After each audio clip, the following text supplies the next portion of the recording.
Nathan Fillion. Oh boy. Oh boy. Oh boy. Variety posted this article last week, at the end of last week, talking about Nathan Fillion stands by Joss Whedon. I would work with him again in a second. Ouch. Nathan. Luckily, I don't think there was like too much of a ruckus because, well, let's face it, it's just kind of weird when it comes to Joss Whedon. It's like, yeah, he didn't get it as canceled as much as we thought he should have. So, obviously talking about all the stuff and the Gal Gadot and the Justice League, everything like that. This is what he had to say right here. I read that article, and nowhere in there at any point in time did he mention Firefly. I had an entirely that was not my experience with that man. He talks about, of course, funny, self-deprecating, incredibly talented, and maybe a little haunted. And then Fillion added, I mean, listen, by his own admission that guy's a work in progress, and I appreciate that, and I would work with Joss again in a second. I would work with him again in a second. He said it not once, but twice. That's right. And it was like, ooh, boy, what are you doing there, Nathan? What are you thinking? But, yeah, I mean, I don't think that's going to actually be happening again, but, what can he do?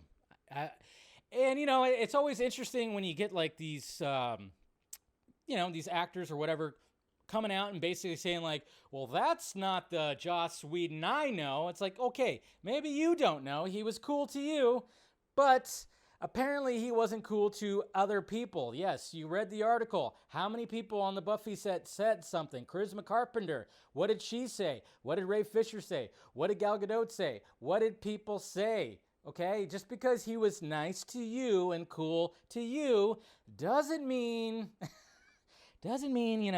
certain things. I mean, that's the thing. That's what you got to realize. It's like there's a reason why he got pulled off that show for HBO. There's a reason why basically he's probably not going to be creating anything anytime soon.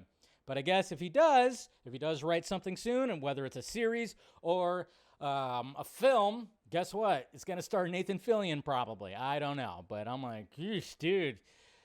Might want to not talk about that, but hey, what can you do? And then